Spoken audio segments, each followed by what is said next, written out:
Hello students, कैसे हैं आप सब लोग। आई होप आप अच्छे से पढ़ाई कर रहे होंगे। आज हम केमिकल बॉन्डिंग का एक टॉपिक बॉर्न हेबर साइकिल के बारे में डिस्कशन करेंगे। बॉर्न हेबर साइकिल क्या होता है, इसमें हम लैटिस एनर्जी जो हमने कल की क्लास में डिस्कस किया था, लैटिस एनर्जी कुछ एनर्जी टर्म्स देखे थे, लैटिस एनर्जी और हीट ऑफ फॉर्मेशन के बारे में आज और ज़्यादा डिस्कशन करेंगे। हम ये देखेंगे कि लैटिस एनर्जी को कैलकुलेट कैसे करते हैं हम। बॉर्न हेबर साइकिल के द्वारा हम कैलकुलेट करते हैं उसको। तो मेरा नाम है दीपक वर्मा, आप देख रहे हैं हमारे YouTube channel wisdom nursing entrance classes. चलिए शुरू करते हैं आज का टॉपिक। तो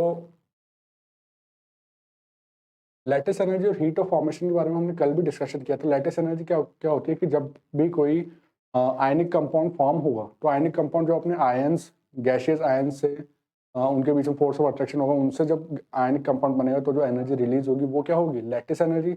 और हीट ऑफ फॉर्मेशन क्या थी कि जब हीट ऑफ फॉर्मेशन क्या थी,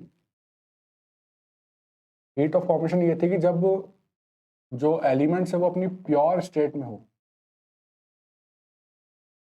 जो एलिमेंट्स है वो अपनी प्योर स्टेट में हो और तब रिएक्ट करके कंपाउंड बनाए, तो जो एनर्जी रिलीज होगी, तो जो एनर्जी रिलीज होगी उसको हम क्या बोलेंगे, हीट ऑफ फॉर्मेशन। यहाँ पर ये अपनी एलिमेंटल या स्टेबल स्टेट में ही दोनों एलिमेंट, सोडियम सॉलिड स्टेट में एग्जिस्ट करता है, क्लोरीन गैसियस स्टेट में एग्जिस्ट करता है।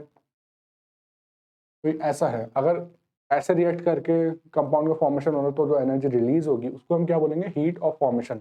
एंड इफ अगर दोनों आयंस है गैसियस स्टेट में है, लाइक दिस, तो ये अब एक अपोजिटली चार्ज आयन से ये एक दूसरे को अपनी तरफ अट्रैक्ट करेंगे। किस फोर्स से अट्रैक्ट करेंगे, electrostatic force of attraction attract करेंगे, और फिर ये कंपाउंड का फॉर्मेशन करेंगे। कौन सा कंपाउंड है, आयनिक कंपाउंड। और यहाँ जो एनर्जी रिलीज होगी उस एनर्जी को हम क्या बोलेंगे, लैटिस एनर्जी। इन दोनों टर्म्स के बारे में हमने कल की क्लास में डिस्कशन किया था, तो ये एक बार और देख लेते हैं हम। लैटिस एनर्जी और हीट ऑफ फॉर्मेशन क्या है, ठीक है। जो मैंने बताया यही है कि lattice energy का amount of energy released during the formation of ionic compound by its gaseous ionic components। ठीक है, ये तो lattice energy होगी। और heat of formation क्या होगा, ये भी रिलीज होगी, energy released during the formation of an ionic compound from its element in pure and stable state। Okay, ये lattice energy और heat of formation के बारे में हुआ। अब क्या है कि lattice energy को अगर हम कैलकुलेट करना चाहें तो कोई भी डायरेक्ट वे नहीं है, इसके लिए हमें इनडायरेक्ट वे है। जो कैसे कैलकुलेट करते हैं, हम बॉर्न हेबर साइकिल से हम कैलकुलेट कर सकते हैं लैटिस एनर्जी को। अभी बॉर्न हेबर साइकिल क्या होता है ये देखते हैं हम।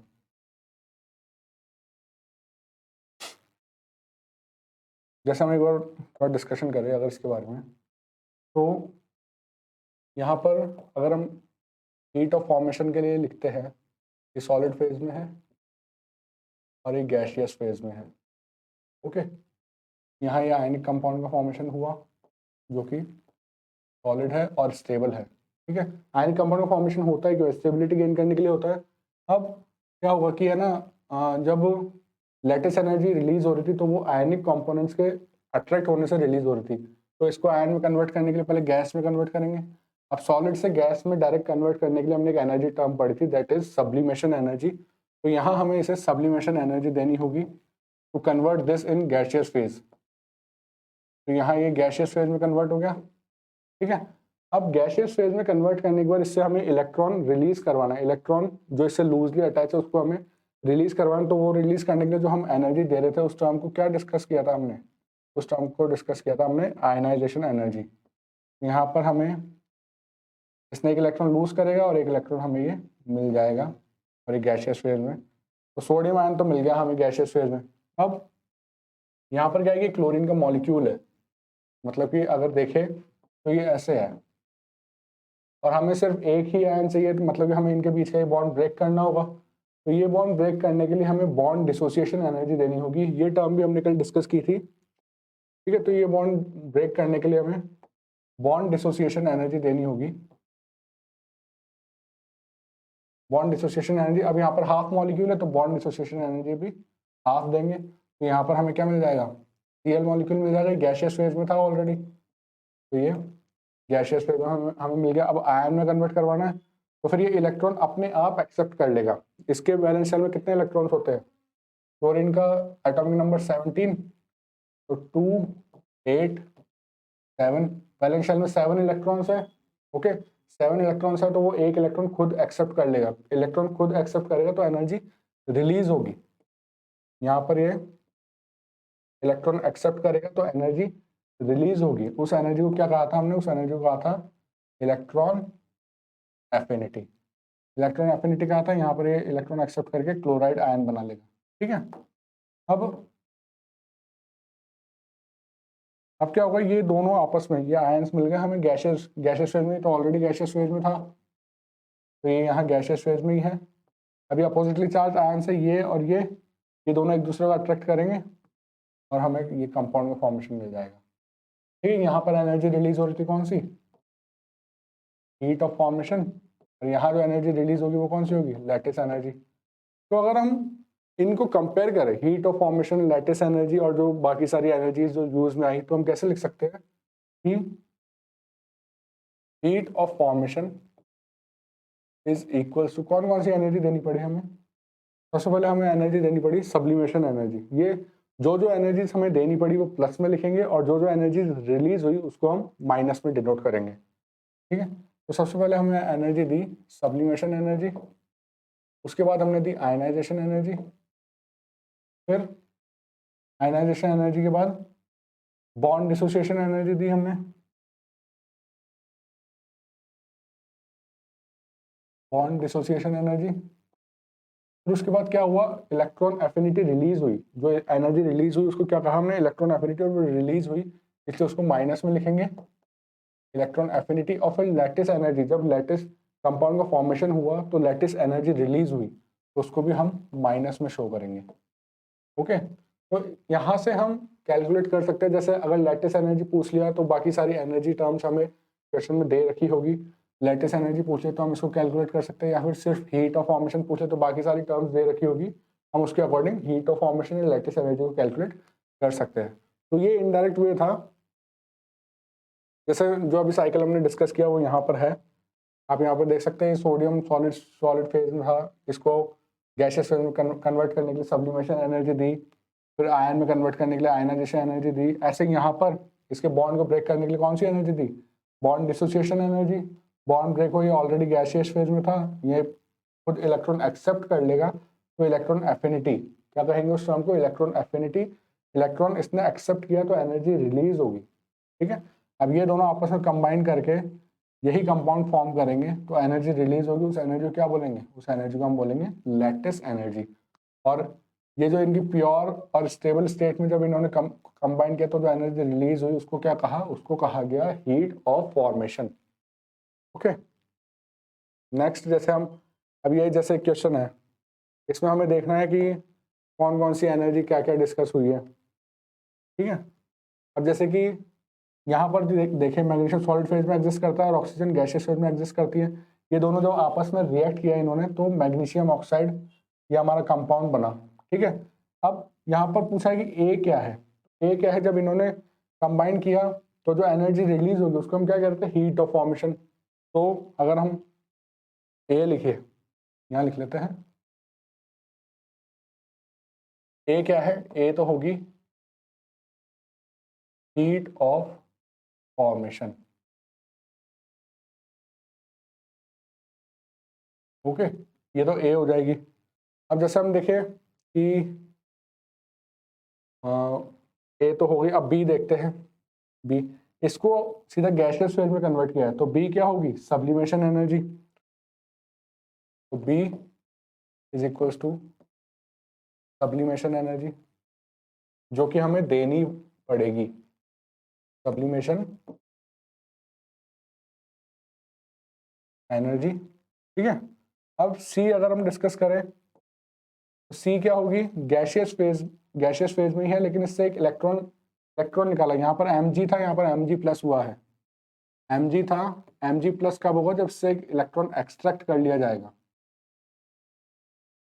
इससे एक इलेक्ट्रॉन निकाला मतलब कि क्या देनी पड़ी इसको? आयनाइजेशन एनर्जी देनी हुई। तो सी क्या है? सी है आयनाइजेशन एनर्जी, आयनाइजेशन एनर्जी। ठीक है, अब अगर हम डी के बारे में डिस्कस करें तो अब Mg प्लस 2 हो गया, मतलब कि Mg सॉरी Mg+ था, उससे एक और इलेक्ट्रॉन एक्सट्रैक्ट कर लिया, Mg+2 हो गया। ठीक है, तो मतलब यहाँ पर हमें और आयनाइजेशन एनर्जी देनी पड़ी, जो कि मतलब फॉर श्योर कि ज़्यादा ही देनी पड़ेगी। जब हम एक इलेक्ट्रॉन एक्सट्रैक्ट कर चुके हैं, पहले से दूसरा इलेक्ट्रॉन और खींचने के लिए हमें और ज़्यादा एनर्जी देनी होगी, लेकिन उसको टर्म क्या करेंगे, टर्म यही रहेगी, जैसे कि आयनाइजेशन एनर्जी, इसको नंबर 1 बोल दो, और जो डी है वो ionization energy number 2, second ionization energy हो जाएगी। ठीक है, अब अगर हम डी का डिस्कशन करें, डी क्या है, यहाँ पर ऑक्सीजन मॉलिक्यूल है और यहाँ अगर देखें तो एटम है। मतलब क्या हुआ कि बॉन्ड जो था इनके बीच में, डबल बॉन्ड होता है, उसको डिसोसिएट कर दिया गया। बॉन्ड को डिसोसिएट करने के लिए कौन सी एनर्जी देते हैं, हम यहाँ पर देते हैं बॉन्ड डिसोसिएशन एनर्जी। ठीक है, तो यहाँ पर ये एनर्जी हमने प्रोवाइड करवाई इसको, तो ये बॉन्ड ब्रेक हुआ। तो अगर देखा जाए तो ई क्या है, नेक्स्ट स्लाइड पे लिख लेते हैं, ई हमारा हो जाएगा बॉन्ड डिसोसिएशन एनर्जी। ठीक है, अब यहाँ पर ये हाफ था, तो हाफ ही हमें बॉन्ड डिसोसिएशन एनर्जी देनी होगी, ये हो जाएगा। अब एफ देखे, एफ क्या हुआ, ओ न्यूट्रल एटम था, अब यहाँ पर चार्ज आ गया, तो मतलब इसने एक इलेक्ट्रॉन एक्सेप्ट कर लिया। तो पहला इलेक्ट्रॉन जो एक्सेप्ट करते हैं ना, वो तो खुद एक्सेप्ट कर लेगा, तो यहाँ पर एनर्जी रिलीज होगी, यहाँ पर एनर्जी रिलीज होगी, और उस एनर्जी टर्म को क्या कहते हैं, हम उसको कहते हैं इलेक्ट्रॉन एफिनिटी। तो एफ क्या है, एफ है electron affinity. Okay, F electron affinity हो गया। अब जैसे कि हम जी पे जी देखें, जी क्या है, अब O- था, O-2 हो गया, मतलब कि एक और इलेक्ट्रॉन एक्सेप्ट किया। अब क्या हुआ कि ऑक्सीजन है, उस पर ऑलरेडी इलेक्ट्रॉन डेंसिटी है पहले से, अब इसको हमें एक और इलेक्ट्रॉन देंगे, ये भी इलेक्ट्रॉन और यहाँ पे भी माइनस चार्ज, मतलब इलेक्ट्रॉन इलेक्ट्रॉन इलेक्ट्रॉन आपस में रिपल्शन करेंगे एक दूसरे को, तो ये दूसरा इलेक्ट्रॉन खुद एक्सेप्ट नहीं करेगा, हमें इसको एनर्जी देनी पड़ेगी, इलेक्ट्रॉन ये वाला एक्सेप्ट करवाने के लिए इसको एनर्जी देनी होगी। तो यहाँ पर भी हम टर्म तो एनर्जी इलेक्ट्रॉन एफिनिटी ही बोलेंगे, बट यहाँ पर हमें एनर्जी देनी होगी, तो हम इक्वेशन में जो शो करेंगे उसको प्लस में शो करेंगे। ये तो रिलीज हुई इसलिए यहाँ पर माइनस शो करते हैं, और ये हमें देनी पड़ेगी इसलिए प्लस इलेक्ट्रॉन एफिनिटी, ये होगा। तो जी क्या है जो हमें देनी पड़ी, ये तो रिलीज हुई इसलिए माइनस में शो कर सकते हैं, और जी क्या होगा, इलेक्ट्रॉन एफिनिटी, ये हमें देनी पड़ेगी। समझ में आया आपको क्यों देनी होगी, क्योंकि ऑक्सीजन पर ऑलरेडी इलेक्ट्रॉन डेंसिटी हाई थी, ये इलेक्ट्रॉन दूसरा आ रहा था जो कि वो भी मतलब इलेक्ट्रॉन डेंसिटी ऑलरेडी हाई है, तो ऑक्सीजन उसको रिपेल करेगा, वो खुद एक्सेप्ट करना ही नहीं चाहेगा उसको, तो उसको इलेक्ट्रॉन को उसको देने के लिए हमें एनर्जी देनी होगी। ठीक है, तो यहाँ पर हमें इलेक्ट्रॉन एफिनिटी देनी पड़ी। ठीक है, अब नेक्स्ट और लास्ट क्या बचा है, एच। अब एच आप समझ पा रहे होंगे, ये आयन से एक दूसरे अपोजिटली चार्ज आयन से एक दूसरे को अपनी तरफ अट्रैक्ट करेंगे और एक कंपाउंड का फॉर्मेशन करेंगे, तो कौन सी एनर्जी रिलीज होती है, लैटिस एनर्जी। एच क्या है यहाँ पे, एच हो जाएगा लैटिस एनर्जी। तो ये हमने सारे डिस्कस किए कि ए क्या है, बी क्या है, ए से पूरे एच तक सारे एनर्जी टर्म्स डिस्कस किए। तो अगर हम हीट ऑफ फॉर्मेशन अगर लिखना चाहे इसके लिए, तो क्या लिख सकते हैं, नेक्स्ट स्लाइड पे लिखते हैं, हीट ऑफ फॉर्मेशन इक्वल, सबसे पहले ए से डिस्कस करते हैं, ए तो हीट ऑफ फॉर्मेशन है, बी हमें सब्लिमेशन एनर्जी दी थी, sublimation energy plus ionization energy दी first, plus ionization energy second, 2 बार इलेक्ट्रॉन एक्सट्रैक्ट किया था अपन ने मैग्नीशियम से। ठीक है, फिर ऑक्सीजन का बॉन्ड डिसोसिएट किया, उसके लिए बॉन्ड डिसोसिएशन एनर्जी दी हमने, बॉन्ड डिसोसिएशन एनर्जी जो कि हाफ देनी पड़ी। फिर उसने ऑक्सीजन जब न्यूट्रल हुआ तो उसने खुद ने इलेक्ट्रॉन एक्सेप्ट किया, इलेक्ट्रॉन एक्सेप्ट किया तो एनर्जी रिलीज हुई, उसको माइनस करेंगे इलेक्ट्रॉन एफिनिटी। अब जब दूसरा इलेक्ट्रॉन देने की बारी आई तो उसने इलेक्ट्रॉन को रिपेल किया, उसने खुद ने एक्सेप्ट नहीं किया, तो उसके लिए हमें उसे एनर्जी देनी पड़ी, तो उसको प्लस में शो करेंगे, प्लस इलेक्ट्रॉन एफिनिटी। अब आयंस क्रिएट हो चुके हैं, एक दूसरे को इलेक्ट्रोस्टैटिक फोर्स से एक अपनी तरफ अट्रैक्ट करेंगे, तो कंपाउंड के फॉर्मेशन के बाद एनर्जी रिलीज होगी, जिसको हम क्या बोलेंगे, लैटिस एनर्जी। वैसे करके हम लैटिस एनर्जी या हीट ऑफ फॉर्मेशन या और कोई एनर्जी टर्म्स डिस्कस कर सकते हैं। क्वेश्चन में हमें सारी एनर्जीज देके एक गायब कर देगा, एक पूछ लेगा कि जैसे लैटिस एनर्जी पूछ लिया, बाकी सारी एनर्जी टर्म्स हमें दे रखी होगी। ओके, नेक्स्ट देखते हैं। अब फैक्टर्स, लैटिस एनर्जी के बारे में थोड़ा और डिस्कस करते हैं कि कौन कौन से फैक्टर्स होते हैं जो लैटिस एनर्जी को अफेक्ट कर सकते हैं। तो फैक्टर्स, ये दो फैक्टर्स होते हैं, जो कि एक तो साइज होता है और एक होता है चार्ज, कि जो आयंस है उन पे चार्ज कैसा है या फिर उनका साइज कैसा है। तो साइज और चार्ज पे कैसे डिपेंड करती है ये लैटिस एनर्जी। तो अगर हम देखें तो चार्ज जितना ज़्यादा होगा किसी स्पीशीज पर, लैटिस एनर्जी भी उतनी ही ज़्यादा होगी। मतलब चार्ज, मतलब lattice energy directly proportional to charge. और साइज से कैसे रिलेटेड है, साइज जितना ज़्यादा होगा लैटिस एनर्जी उसकी उतनी ही कम होगी। तो ये रिलेशन हम इसमें देख सकते हैं। जैसे इसमें आप देख सकते हैं, there are two factors that affect lattice energy.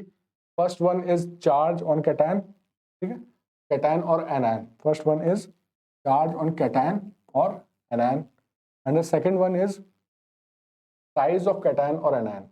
ये दो फैक्टर्स है जो कि लैटिस एनर्जी को अफेक्ट करता है। अभी अफेक्ट कैसे करते हैं, तो ये रिलेशन हम देख सकते हैं। Lattice energy is inversely proportional to size, मतलब कि अगर किसी आयन का साइज अगर ज़्यादा है, किसी आयन का अगर साइज ज़्यादा है तो उसकी लैटिस एनर्जी कम होगी। ये रिलेशन हमें ध्यान रखना है, ठीक है। नेक्स्ट का रिलेशन है that lattice energy is directly proportional to charge. किसी आयन पर जितना ज़्यादा चार्ज होगा उसकी लैटिस एनर्जी उतनी ही ज़्यादा होगी, ठीक है। अब जैसे एक क्वेश्चन है कि लैटिस एनर्जी हमें फॉलोइंग कंपाउंड से कंपेयर करनी है, तो जैसे ऑप्शंस हैं, करते हैं कंपेयर। बस ये रिलेशन ध्यान रखना है हमें, charge is directly proportional to lattice energy और इनवर्सली प्रोपोर्शनल टू साइज, ठीक है। तो ऑप्शन ए क्या है, ऑप्शन ए है NaF sodium fluoride, option B magnesium fluoride, option B है मैग्नीशियम फ्लोराइड और ऑप्शन सी है एल्यूमिनियम फ्लोराइड, ठीक है। अब यहाँ पर क्या फर्क है, इस पर अगर हम इसमें चार्ज देखें तो सोडियम पर +1 चार्ज है, मैग्नीशियम पर ये मैग्नीशियम पर +2 चार्ज है और एल्यूमिनियम पर +3 चार्ज है। मतलब कैटायन पर चार्ज बढ़ रहा है, एनायन पर चार्ज सब पे -1 है, ठीक है, सब पर -1 चार्ज है। और अगर साइज देखें तो साइज में भी इतना फर्क नहीं आ रहा है, ये सारे सेम पीरियड से, जैसे sodium, magnesium, aluminium same period से, तो साइज में इतना फर्क नहीं आएगा। तो हम इसमें अगर डिस्कशन करेंगे तो चार्ज के बेसिस पे करेंगे। चार्ज बढ़ रहा है तो लैटिस एनर्जी डायरेक्टली प्रोपोर्शनल थी चार्ज के, तो यहाँ पर चार्ज बढ़ रहा है तो सबसे ज़्यादा लैटिस एनर्जी किसकी होगी, E की, फिर B की और फिर A की, ठीक है। ये हो जाएगा। सेकंड देखते हैं।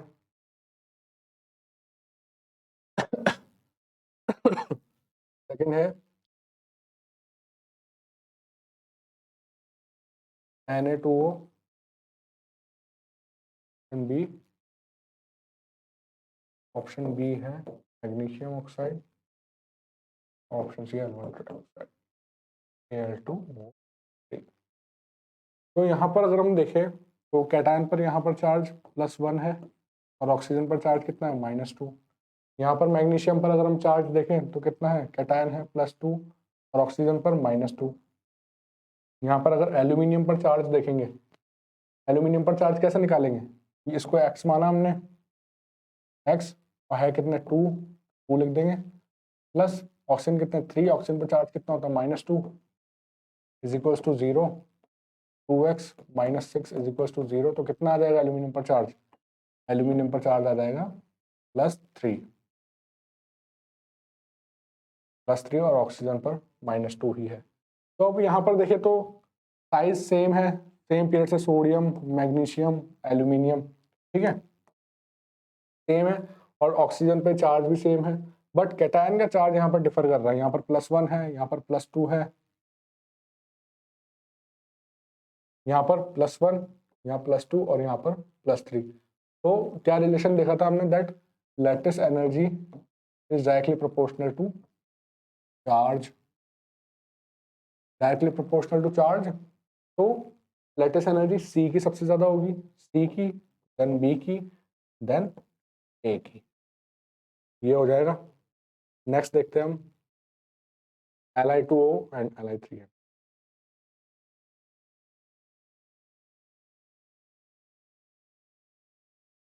Li2O एंड बी क्या है, Li3N। अब इसमें अगर लिथियम पर हम चार्ज देखें, लिथियम पर चार्ज कितना है, +1, ऑक्सीजन पर कितना है, -2, ठीक है। यहाँ पर लिथियम पर देखें तो +1, नाइट्रोजन पर कितना है, -3। अभी भी देखा जाए तो चार्ज का ही डिफरेंस है, नाइट्रोजन और ऑक्सीजन सेम पीरियड से ही है, नाइट्रोजन फिर ऑक्सीजन फिर फ्लोरीन सेम पीरियड से ही, तो साइज में इतना डिफरेंस नहीं है। अभी भी हम चार्ज को ही कंपेयर करेंगे, और चार्ज में एनायन पर चार्ज है, एनायन और कैटायन के चार्ज से फर्क नहीं पड़ेगा, हमें सिर्फ चार्ज देखना है कि चार्ज किस पे ज्यादा है। चार्ज इस पे ज्यादा है तो इसकी लैटिस एनर्जी ज्यादा हो जाएगी, ये हो जाएगा। नेक्स्ट देखते हैं NaCl और KCl, क्या है, सोडियम क्लोराइड और पोटेशियम क्लोराइड। इसमें हमको लैटिस एनर्जी को कंपेयर करना है। आप करके देखिए एक बार, जैसे कि इस पर अगर हम चार्ज देखें तो +1, इस पर देखें -1, इस पर चार्ज देखें +1 और इस पर -1, ठीक है। अब चार्ज तो सेम है, अब चार्ज वाला फैक्टर तो काम करेगा नहीं। अब साइज अगर देखें तो सोडियम क्लोरीन ये तो कॉमन है, ये क्लोरीन और ये क्लोरीन तो कॉमन है, ठीक है। सोडियम और पोटेशियम को देखना है, ये डिफरेंट पीरियड से है। अब पीरियड चेंज होते ही साइज में ज्यादा डिफरेंस आ जाता है, तो मतलब इसका साइज ज्यादा है, ठीक है। पोटेशियम का साइज सोडियम से ज्यादा है, साइज ज्यादा तो लैटिस एनर्जी कम। ध्यान रखिएगा, साइज इनवर्सली प्रोपोर्शनल है, तो साइज ज्यादा तो लैटिस एनर्जी कम, तो इसका साइज ज्यादा है तो इसकी लैटिस एनर्जी कम होगी। नेक्स्ट एग्जांपल देखते हैं, sodium fluoride, sodium chloride, sodium bromide. चलिए करते हैं। Option A is sodium, sorry,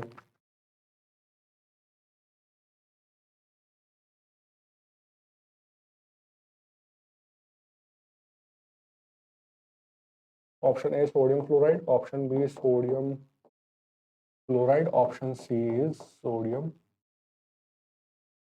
तो अगर हम चार्ज देखें पहले फैक्टर, +1, इस पर -1, इस पर +1, -1, इस पर +1 और इस पर -1, तो चार्ज फैक्टर तो नहीं कर रहा इफेक्ट। कैटायन भी सारे सेम है, सोडियम सोडियम सोडियम, सिर्फ एनायन डिफर कर रहे हैं। और एनायन का अगर हम देखें तो ये डिफरेंट पीरियड से, एक ग्रुप के हैं डिफरेंट पीरियड से है, from top to bottom size increases, from top to bottom size increase करेगा, साइज इंक्रीज करेगा तो लैटिस एनर्जी डिक्रीज करेगी, ठीक है।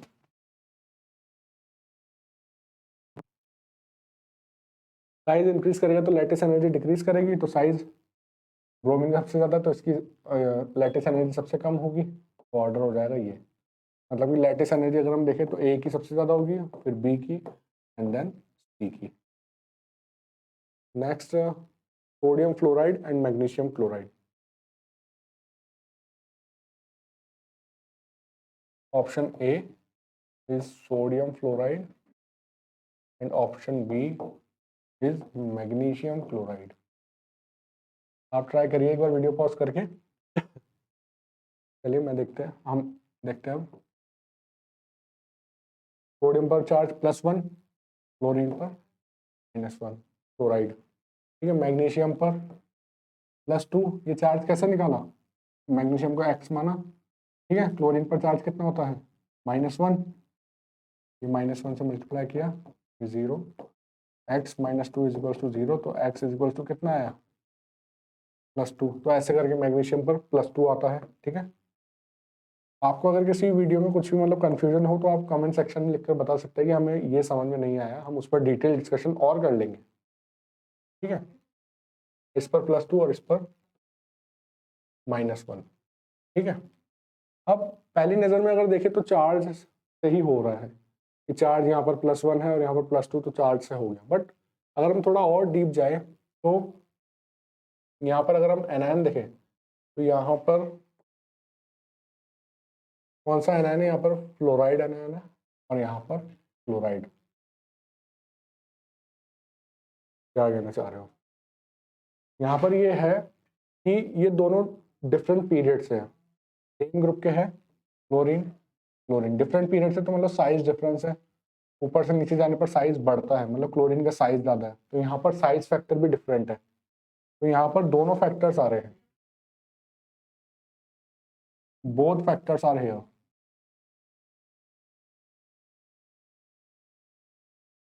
तो जब दोनों फैक्टर्स ही आपको किसी आयनिक कंपाउंड में दिख जाए तो charge will be dominant over size, charge will be dominant over size. ये बात ध्यान रखनी है आप, क्या कि अगर दोनों फैक्टर्स ही हमें दिख रहे हैं किसी कंपाउंड में, साइज भी डिफर कर रहा है और चार्ज भी डिफरेंट है, तो हमें चार्ज को डोमिनेंट रखना है। मतलब अगर चार्ज अगर इस पे ज़्यादा है तो यही हो जाएगा। जैसे अगर इसमें ये फर्क नहीं पड़ेगा कि क्लोरीन का साइज ज़्यादा है तो लैटिस एनर्जी कम होगी, नहीं, चार्ज ज़्यादा है तो इसकी लैटिस एनर्जी भी ज़्यादा होगी। तो क्या हो जाएगा इसका आंसर? ठीक है, ठीक है, तो इतना ही था। तो आई होप आपको आज की क्लास में बॉन्ड Haber cycle, lattice energy calculation, heat of formation, इन सब एनर्जी टर्म्स के बारे में समझ में आया होगा जो कि हमने डिस्कस किया। एंड लैटिस एनर्जी कौन कौन से फैक्टर्स अफेक्ट करते हैं, इनको कैसे हम कंपेयर कर सकते हैं, इन सब के बारे में हमने डिस्कस किया। तो अच्छे से पढ़ते रहिए, अपनी सेहत का ध्यान रखिए। Thank you so much.